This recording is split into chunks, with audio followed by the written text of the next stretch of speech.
मध्य प्रदेश की राजधानी भोपाल के पास मंडोरी के जंगल में लावारिस कार और उसमें रखे 52 किलो सोने और 10 करोड़ की रकम का रहस्य अब धीरे धीरे खुलने लगा है।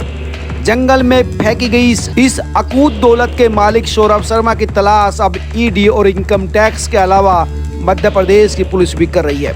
ये कार चेत सिंह गौर के नाम थी। वह इनकम टैक्स विभाग की कस्टडी में है और जांच के बाद पता चला कि सौरभ शर्मा के ठिकानों से 234 किलो चांदी भी मिली, यानी सोने चांदी के अंबार थे सौरभ शर्मा के पास। इतना नहीं, वह उसके पास करोड़ों रुपए की जमीन जायदाद का भी पता ईडी को चला है। ईडी ने जब उसकी कोठी पर छापेमारी की तो 50 लाख रुपए का और सोना और 2 करोड़ 85 लाख रुपए नकद मिले और इन नोटों को गिनने के लिए वहां मशीनें भी मिली। सस्पेंस यह है कि आरटीओ में 7 साल की नौकरी करने वाले सौरभ शर्मा अचानक से कैसे अरबपति बन बैठे।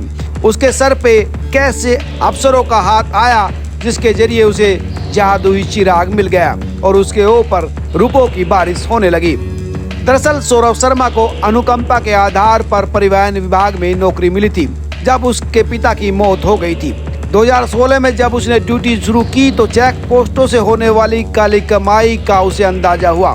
गौरतलब है कि देश भर में चेक पोस्ट और नाके हमेशा से ही वसूली के लिए बदनाम रहे हैं। अधिकतर चेक पोस्ट ऐसे हैं जहां बिना पैसे लिए ट्रक ड्राइवर नहीं गुजर सकते, भले ही पेपर कंप्लीट क्यों ना हो। सूत्र बताते हैं कि कमाई वाली चेक पोस्टों पर पोस्टिंग के लिए हमेशा से बोली लगती रही है, जिसका जितना बड़ा चेक पोस्ट उतनी ही ज्यादा कमाई।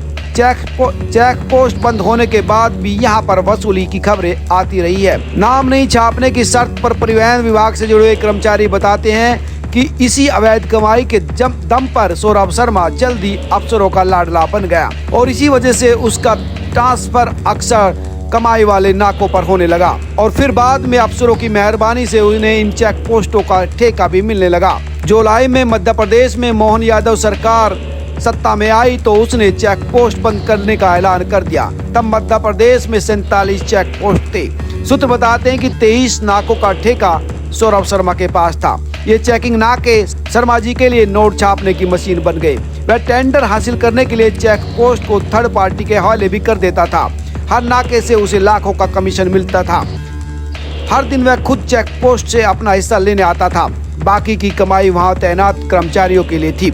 सौरभ ही तय करता था कि किस नाके पर तैनात आरटी अधिकारी और निरीक्षक को कितनी कटमनी मिलेगी। सूत्र ये भी बताते हैं कि सौरभ शर्मा के खिलाफ परिवहन विभाग में दर्जनों शिकायत धूल फांकती रही है, लेकिन जब उसके खिलाफ आरटीओ में शिकायतें बढ़ गई तो उसने नौकरी से इस्तीफा दे दिया। इसके बाद भी उसका विभाग में दबदबा बना रहा और उसके बाद भी टेंडर उसके नाम से ही खुलते रहे और उस पर पैसा बरसता रहा। लोकायुक्त की जांच में ये भी पता चला कि सौरभ शर्मा ने नौकरी छोड़ने के बाद ये धन रियल एस्टेट बिजनेस में भी लगाना शुरू कर दिया और वह स्कूल और हॉस्पिटल में पैसे लगाने की प्लानिंग कर रहा था। उसने अपने साथी चेत सिंह गौर के नाम से प्रॉपर्टियां और गाड़ियां खरीदी।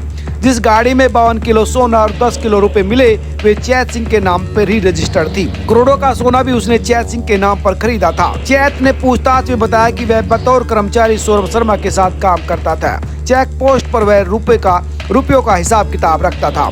अब जांच एजेंसी सौरभ शर्मा की तलाश कर रही है। उसके खिलाफ सम्मन जारी किया गया है, लेकिन उसके घर और प्रतिष्ठान बंद है। घर वाले भी रफू चक्कर है, कोई उसे मुंबई तो कोई दुबई बता रहा है। कार्रवाई में अब तक सौरभ शर्मा के यहाँ से 14 करोड़ नकद, 52 किलो सोना और चांदी की 200 सिल्लियां मिल चुकी है। इसके साथ ही आयकर विभाग को एक डायरी भी लगी है जिसमें कई नेताओं और अधिकारियों के नाम लिखे हैं और इस डायरी के सामने आने के बाद विभाग के कई अधिकारियों की धड़कनें बढ़ी हुई है। मध्य प्रदेश के इस कांड को आप कैसे देखते हैं? और सिर्फ ये मामला मध्य प्रदेश का नहीं है और अक्सर पूरे देश में ही चेक पोस्टों से इस तरह अवैध वसूली की खबरें आती रहती हैं। कैसे इस अवैध काली कमाई को रोका जा सकता है? अपना कमेंट लिखकर जरूर बताएं।